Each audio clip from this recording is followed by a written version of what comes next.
Olá, começamos agora com o nosso bate-papo da semana. O nome de hoje ele foi muito pedido, muito solicitado, então agora a gente está respondendo aí a ansiedade das nossas pessoas que queriam conhecer a história dessa pessoa incrível que está sempre ao nosso lado. Algumas pessoas chamam de chefe, algumas pessoas chamam de boss. É o nosso superintendente Roger Morcelli. Tudo bem, chefe? Tudo bom, Bruna? Vocês Obrigado. eu sou uma que vocês vão ouvir chamar de chefe, boss, big boss, Roger, eu chamo chefão de tudo quanto é jeito, né? Não tem problema. O importante é chamar. É isso. Estou aqui para isso. Roger, lógico, se a gente fosse falar só da sua trajetória de ASP, o que você tem de conhecimento, o que você já viveu aqui, a gente precisaria de uma série de podcasts, né? Não de um. Então, de uma forma bem leve e bem descontraída, a gente vai tentar resumir aqui para as nossas pessoas um pouquinho de quem é o Roger, das suas paixões, da sua paixão pela ASP, que já falamos bastante sobre isso, né, em outros momentos. Mas vamos começar um pouquinho da trajetória até chegar à faculdade de Direito e depois à ASP. Como que foi, primeiro de tudo, descobrir essa paixão pelo direito? Bom, acho que é legal você falar disso, porque algumas pessoas talvez não saibam nem que eu sou formado em Direito, né? Nem que eu sou advogado. Sim. Tá? Eu fiz a faculdade no interior, eu sou do interior, de uma cidade bem pequenininha, né, chamada Rinópolis, 9.000 habitantes. Hoje, vários condomínios aqui em São Paulo têm mais do que 9.000 habitantes. Com certeza. Né? Então, fiz a faculdade lá no interior, em Tupã, uma faculdade tradicional do interior, mas uma faculdade pequena, de não muita expressão. E, passada a faculdade, eu resolvi vir para São Paulo para fazer um cursinho preparatório para concurso público. Né? E fui fazer o curso do professor Damásio, né? Na época bem famoso, até hoje famoso Eu ia falar, também. ainda é, né? Isso. E lá tive a oportunidade de estudar, né? E surgiu, né, uma oportunidade para trabalhar lá no Damásio como um aluno bolsista. Né? E abracei essa causa aí de estar lá, porque realmente precisava da bolsa para poder vir para São Paulo, sair do interior, se manter aqui em São Paulo, né? Não sou de uma família tradicional do direito, meus pais são professores, então sempre foi muito regradinho, muito tranquilo, nunca faltou nada, graças a Deus. Uhum. E tive essa oportunidade, então, de trabalhar lá como professor Damásio, através dessa bolsa, e lá fui desenvolvendo várias atividades. Uma delas, pensando inclusive na dificuldade que eu senti de sair do interior de ir para São Paulo, a gente criou lá no curso do professor Damásio a educação à distância, para poder atender os alunos de fora de São Paulo. E numa época que a gente não falava tanto em EAD, né? Não, a gente nem usava a Super internet inovador. para isso, a gente usava o satélite, né? Que legal. era a tecnologia mais moderna que tinha para transmissão naquela época. Sim. E tudo mais. E, a partir daí, foi que surgiu uma oportunidade, né? Depois que eu saí do próprio Damásio, eu fui advogar num escritório, a ASP me encontrou, porque a ASP precisava desenvolver o seu projeto de educação à distância. Olha como os caminhos se cruzam. É isso. Né? Eu sempre digo que tem sempre alguém de olho na gente aí, no que a gente está fazendo. Por mais que ninguém está olhando, imagina, ninguém está, né, percebendo o que eu estou fazendo, pelo contrário. Né? Uma hora surge. Sim. Tá? E uma hora alguém vai falar, mas eu lembro que você fez isso e tal. E realmente foi isso que aconteceu. A ASP me chamou, eu fiz uma entrevista, participei de uma entrevista. Inicialmente, olha que interessante, era para vaga de gerente na área cultural. Uhum. Tá? Acabei não passando nessa entrevista para gerente. Né? A Maria Tereza foi contratada na época, nesse mesmo processo, que foi uma super gerente aqui nossa, uma querida. E depois eles me chamaram para uma vaga de analista na mesma área e eu respondia para a própria Maria Tereza. E eu, Roger, né, aceitei com o maior prazer, porque eu já era um associado da ASP. Né? Eu sabia o que a ASP fazia em benefício da advocacia.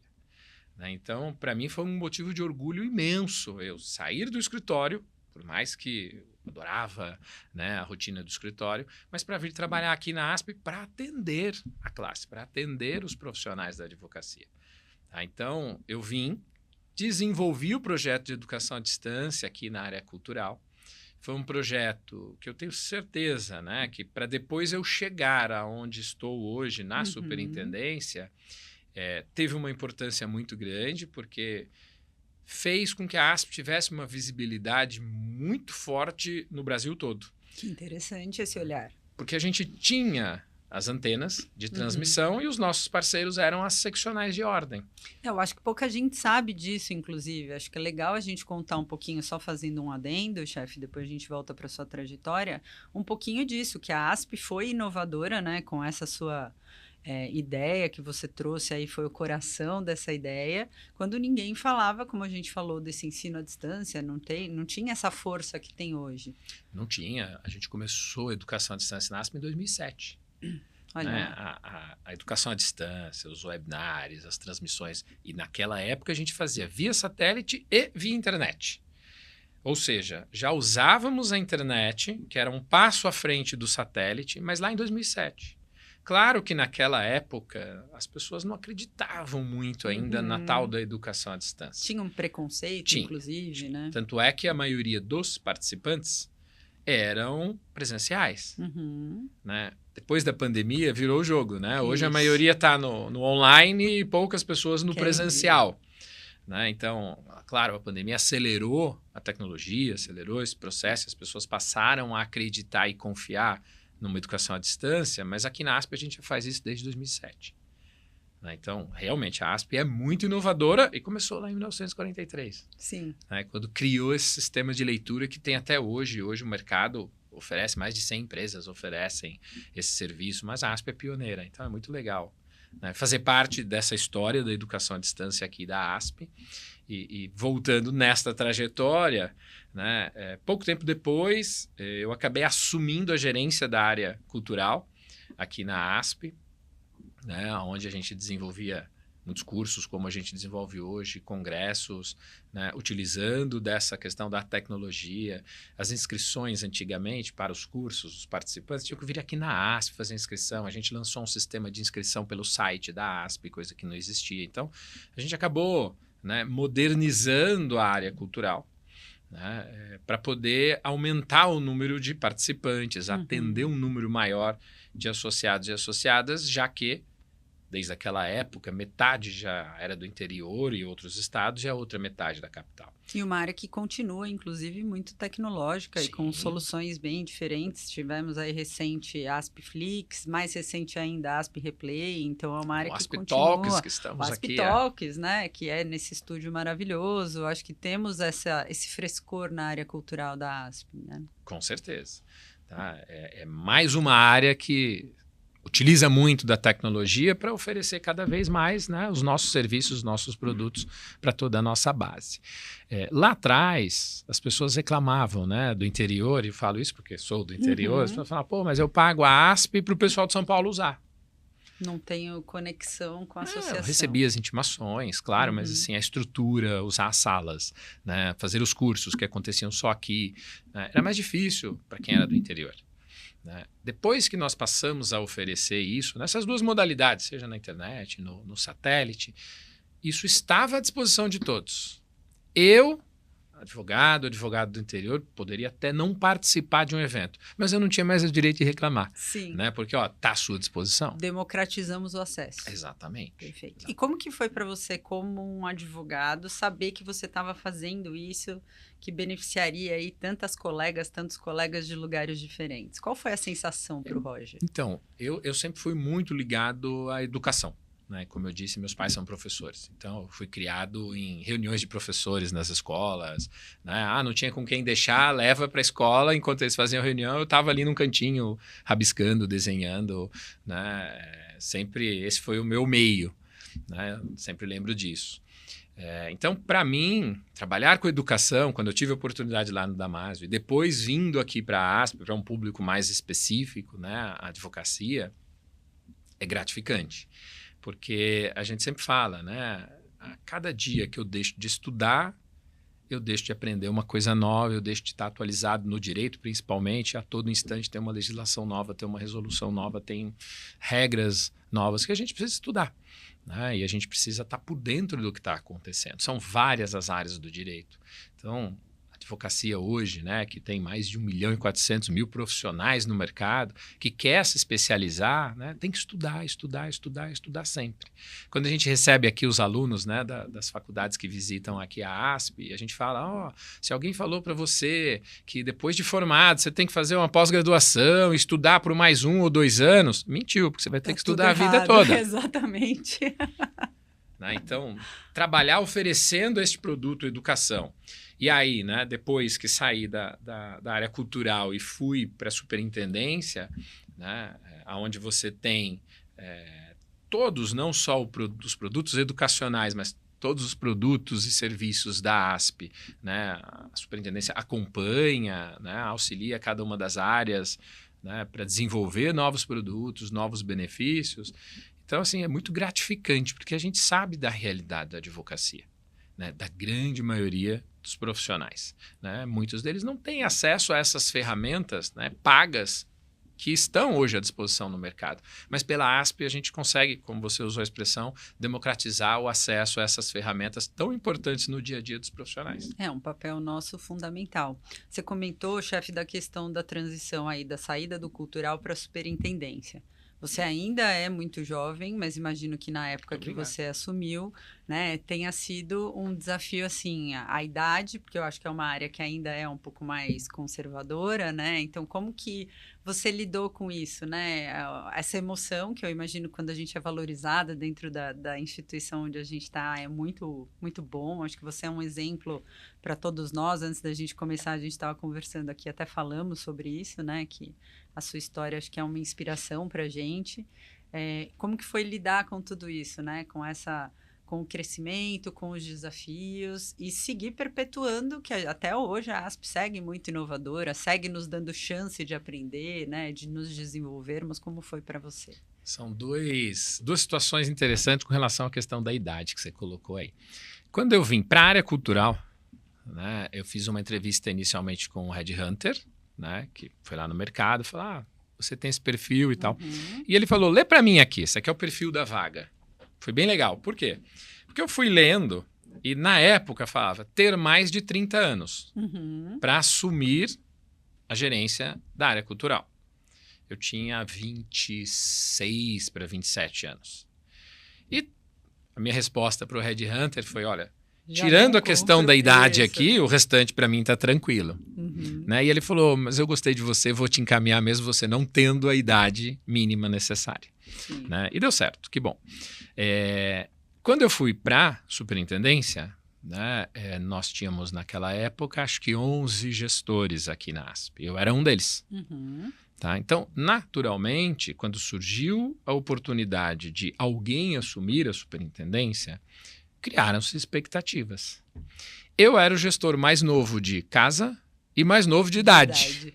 E aí chega, você vai assumir de forma interina, né? Esse foi o convite que me foi feito naquela época, em 2011. Né? Eu comecei na ASP em 2004. Tá? Em 2011, quase 10 anos depois, ou seja, as oportunidades aparecem, né? Comecei como analista, depois eu virei um gestor. Né? Eu falo isso porque hoje a gente tem essa ânsia de tudo acontecer de forma muito rápida. Sim, é um ritmo acelerado. Né? Isso. Então, assim, as oportunidades vão aparecer, eu não tenho dúvida disso. Elas apareceram, né? Eu abracei com medo, como você colocou, meu Deus, né? Eu fui escolhido para, ainda que de forma interina, assumir a superintendência ao lado de colegas gestores, todos com mais experiência de casa e mais experiência de vida. Né? E aí, Roger foi o escolhido. Naturalmente, de novo, alguns fatores influenciaram. Né? O primeiro deles, tenho certeza, essa questão do projeto desenvolvido aqui, que deu uma visibilidade enorme para a ASP e deu uma visibilidade, né, para o profissional Roger, que tocou o projeto. Não fiz nada sozinho, toda a equipe do Cultural maravilhosa, mas naquela época alguém precisaria liderar esse projeto. Fui eu. Acho que essa característica também pesou na decisão, né? Como você conduziu o projeto. Que eu acho que para esse seu papel na superintendência tem muito disso. E o outro ponto, né? O fato de eu ser um advogado. Sim. Então, assim, eu conheço o lado de lá do balcão. né? Porque trabalhava em escritórios antes de vir aqui para a ASP. Uhum. Né? Sei das dificuldades. Então, de que forma que a gente pode aqui atender, né, essas dificuldades da advocacia? Então, os dois lados. Claro que a gente assume com, né, um medo, mas que é natural. Né? Esse medo, eu falo, o dia que a gente perder o medo, né, a gente perde os limites. Então, Exato. é uma forma da gente, pé no chão, vamos sempre, né, com muita calma, muita parcimônia para poder fazer a coisa direitinho. Tá?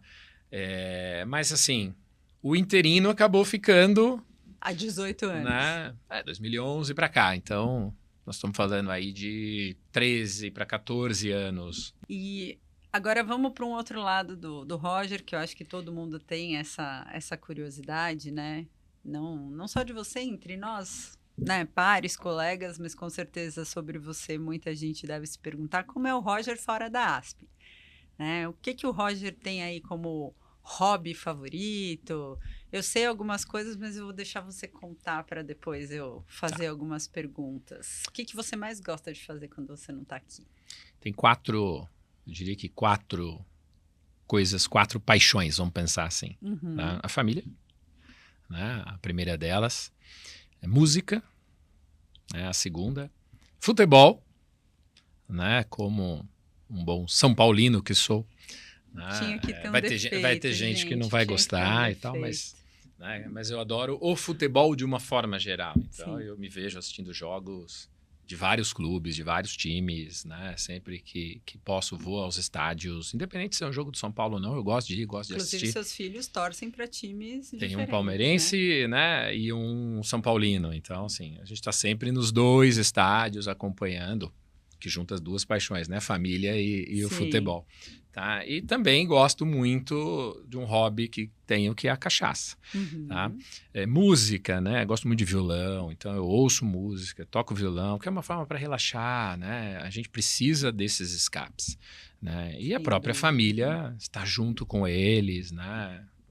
Vamos andar de bicicleta, vamos para o clube, vamos almoçar, vamos jantar. Então, o tempo todo juntos, né? Vamos viajar quando tem as oportunidades e tal. Acho que não tem coisa melhor. A gente se diverte muito juntos, assim, todos nós lá em casa. A cachaça, eu sei que você faz a cachaça, né? Até para as pessoas não acharem que ele só bebe a cachaça. Bebe também, mas tem toda uma questão artesanal aí de produção, de tempo de envelhecimento, né? Posso dizer que literalmente eu sou um cachaceiro. Né? Exato. Nesse caso, pode. Isso. Aí começou com um hobby, com estudo, tá? Olha o estudo de volta aqui, né? Eu comecei a estudar sobre a cachaça porque eu sempre gostei de beber. Mas eu queria entender, eu estou bebendo isso aqui, mas como é feito isso? Deixa eu entender quais são as características, como é que ela pode ser, né? Tem uma infinidade de madeiras hoje para envelhecimento de cachaça. Então, eu fui estudar as características, isso e aquilo. Fiz um curso na Universidade Federal de Viçosa sobre produção de cachaça, né? Sem ter nada em mente que eu iria produzir a cachaça. E tem um nome, porque vinho eu sei que é sommelier, cachaça tem um nome profissional? Eles falam ou sommelier de cachaça ou cachacier, mas assim, cachacier, não gosto muito dessa, não, eu não sou muito fã dessa expressão, não. Entendedor de cachaça mesmo. Pode ser um apreciador, um entendedor e tal. Então, eu comecei aos poucos, né, esse hobby da cachaça, primeiro estudando, né? Aí eu comecei a fazer degustações entre amigos com diferentes marcas, ainda sem ter a nossa marca e tudo. Até que um dia alguém falou, por que você não faz a sua? Não tinha pensado. Aí começa, compra uns tonéisinhos aqui, deixa ali, vai de brincadeira, começa a fazer, faz umas experiências, e comecei, né? Mas ainda um hobby, não tem nada profissional, a cachaça não é nem registrada ainda, então assim, tudo muito amador. Né? E o que veio primeiro? Essa paixão, né? Por trabalhar, desenvolver esse gosto pela cachaça aí numa coisa artesanal, que eu acho que também trabalha essa coisa do que a gente fala muito da cabeça, do distrair, né? Tem que ter uma disciplina de uma certa forma, porque tem o tempo que você já me explicou, né? Que tem que tirar uma e tal. E a culinária, que eu sei que você também cozinha com os seus filhos, com a sua esposa. Então, o que veio primeiro? Você já gostava muito de cozinhar? Ou uma coisa foi meio que crescendo junto com a outra? desde pequeno, né? Em casa a gente tinha uma tradição, assim, no dia do aniversário, né, de uma pessoa de casa, essa pessoa escolhia o que queria comer e os outros iam lá para fazer. Que delícia, é uma tradição muito Então legal. a gente fazia isso, né? E em casa hoje, com os meninos, a Carol, a gente é uma diversão, final de semana, cozinhar em casa, receber amigos, né? Os meninos ajudam, a gente está junto, faz bagunça, como italiano, né? Tutti buona gente. Isso. Então, assim, tem sempre muita massa, tem farinha, aí a gente faz uma bagunça com farinha, passar na cara dos... Aí fica uma, né? Então, você junta a paixão da família, de estar juntos ali e cozinha, né? Em casa de italiano, o local de encontro é a cozinha. Então, a gente está sempre juntos, cozinhando. E aí, você, estudando, você vê que a cachaça tem muita entrada, né? Em pratos, na culinária... Claro, culinária típica brasileira, mas você consegue trazer a cachaça também para alguns pratos de fora, né, do Brasil, tá? Dando um toque de brasilidade aí à culinária. Então, a gente vai testando, vai brincando e juntos, né, com família, com os amigos. Eu sempre fui muito de ter muitos amigos, né, uma pessoa sempre aberta, gosto de me relacionar. Certamente isso também ajuda internamente, né, no nosso dia a dia, pela posição, inclusive, que hoje eu estou, né? Eu digo que eu não sou, né? Eu não sou superintendente, eu não nasci superintendente, eu estou ocupando esta posição de superintendente na ASP, né? Se Deus quiser, por muito tempo, né? Se assim a ASP me permitir. Mas este relacionamento, ele é super importante, relacionamento aqui dentro, com os pares, com os colaboradores, né? E relacionamento externo, né? Com parceiros, potenciais parceiros, com os próprios associados e associadas. Então, assim, estou sempre muito à disposição de todo mundo, né? Acho que essa é uma característica marcante, né? Essa disponibilidade que eu, Roger, procuro, né, passar para todo mundo. Não, e que para nós faz toda a diferença, né? Eu falo, acho que pouca gente sabe também, né? Eu sou uma das gerentes também mais jovens de casa, eu e Sérgio, né? Chegamos praticamente juntos e minha formação é toda em comunicação, marketing, também vim da educação, né? Fiquei muitos anos em educação e quando eu cheguei as nossas trocas eram incríveis, né? Eu falo que eu me adaptei muito rápido graças a você e ao que você me ensinou da nossa área. E eu acho que isso realmente é o que fortalece a gente também, né, chefe? Eu acho que essa coisa é muito ASP, da gente estar junto e pensar colaborativamente, né? Então, a gente já falou das paixões aí, que eu acho que tudo volta nesse sentido, né? O futebol é um esporte coletivo, a produção ali artesanal da cachaça, que eu sei que tem, né, muito da sua família também envolvida nessa produção contigo, o cozinhar, né, com a Carol, com os meninos, e quando a gente vai para outras coisas, né? Além do estudo, o que mais você gosta de fazer? Você gosta de ver filme? Você ouve música? Eu sei que você, inclusive, já tocou em alguns bares em algum momento. Acho que ninguém imagina isso, então acho que talvez seja legal a gente contar. Então, a música é um hobby, né? Uma paixão. Eu sou formado em violão, então, né? De novo, olha aí, estudo, uma outra coisa que eu acho que pouca gente sabe. Né? Fiz um curso de violão, comecei a tocar violão com 6 anos de idade. Né? Então, sempre gostei de música, tocava na banda da escola, né? Fui regente da banda da escola, né? A fanfarra, né? Sim. Da banda de música lá, marcial. Sempre gostei muito disso. Então, assim, sento, toco meu violão, pego minha cachaçinha, vou beber. E a música é a mesma coisa, né? Uhum. Você está sempre reunido com pessoas, enquanto você está tocando, um está cantando, né? E você falou dessa curiosidade, você já cantou em bares, isso e aquilo e tal. Mais uma vez, junto com os amigos num bar aqui em São Paulo, a gente estava lá e estava tocando uma banda de forró, eu acho que era, nem lembro, tal. E aí a proprietária do bar que a gente conheceu, ela falou, eu preciso achar alguém para cantar música sertaneja. Sou do interior, gosto também de música sertaneja, gosto de rock, gosto de pop, né, mas gosto também de música sertaneja. E um colega que estava junto falou, tem uma dupla aqui, ó. Né? Mas não tinha dupla, a gente nunca cantou nada, assim, era brincadeira. Mas ali ele já e ali virou, e aí nós falamos, vamos cantar um dia aqui, vamos trazer os amigos do interior que moram aqui em São Paulo, para reunir, uma oportunidade de reunir a turma, né? E deu super certo, lotou o bar, aí a pessoa queria que a gente tocasse toda semana. Eu falei, não, ele é médico, eu sou advogado, esse não é o intuito nosso, aqui é diversão, é pura diversão mesmo, né? Que você encontra os amigos, você senta, você meio que desconecta, e mesmo na música, você vai pensando, você pensa num monte de coisa, enquanto você está ali tocando, né? Gosto mesmo sozinho, né? Você pega o violão ali, o violão é um confidente, né? Que você está ali, tá trocando com ele ali, numa paz interior incrível, né? Que acho que esse também, né? Esse controle emocional é super importante, né? A gente é exigido muito no dia a dia com família, com o lado profissional, né? E se a gente não tiver esse autocontrole, a gente espana, né? E a gente tem que deixa eu espanar aqui na música, né? Vai lá, toca um rock, uma válvula de canta, escape, solta, né? grita, né? Mas de uma forma geral, assim, a música é uma paixão também. E aí vamos fazer algumas perguntas rápidas, que eu sei que a nossa querida Paula, que cuida aqui do bate-papo semanal, gosta que a gente faça, né? Essas perguntas rápidas. Tem um livro que você mais gosta? Cara, assim, eu costumo ler bastante livros, alguns jurídicos até para estudar, né? Hoje faço um mestrado, então tem que ler bastante, não tem como, né? Tem um livro, né, que me marcou bastante, que não é necessariamente jurídico, mas ligado à questão, né, de justiça, que é um livro chamado Justiça, o que é fazer a coisa certa. Né, de um professor de Harvard, que é bem legal, recomendo, né, tem ele em português, muito legal, ele traz situações sobre o que é ser justo, né, e não de justiça do judiciário, não é isso. Porque a justiça não é só o que é legal ali, né, do ponto de vista de lei. Isso, é uma questão do justo. Tá? Então esse livro, para mim, é bem interessante.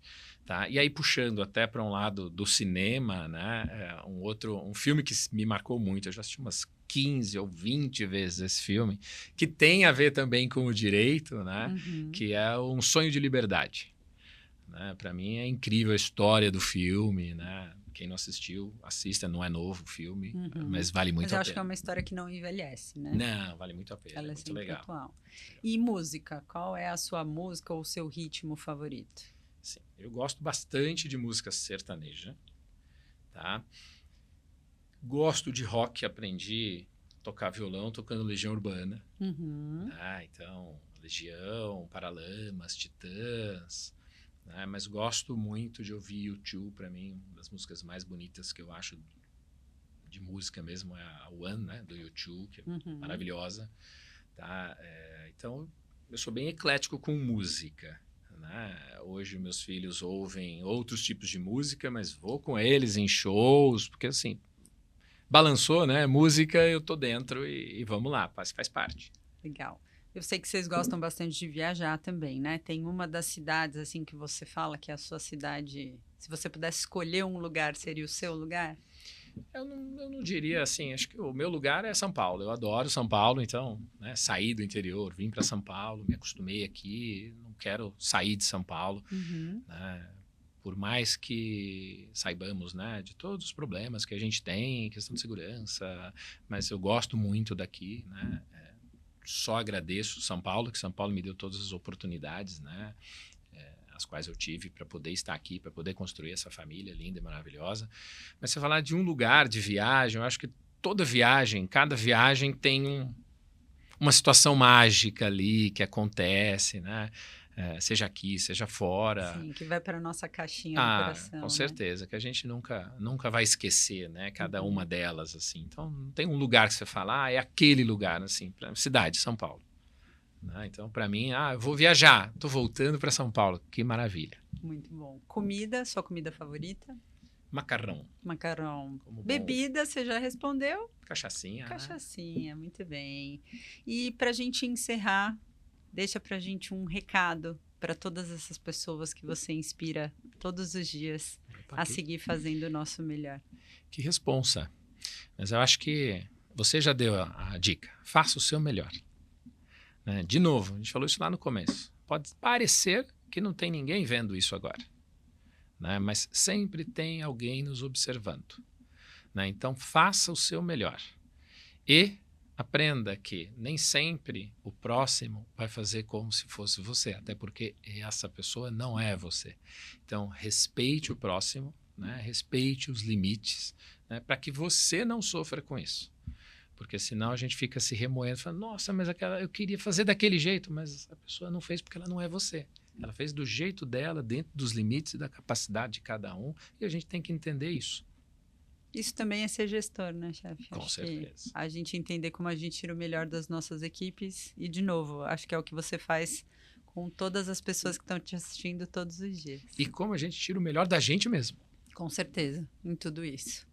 Bom, tá aí, respondendo aos pedidos, nosso Big Boss, nosso superintendente, nosso chefe, nosso querido Roger, contando um pouquinho da história dele para vocês. Espero que vocês tenham gostado. E semana que vem tem mais.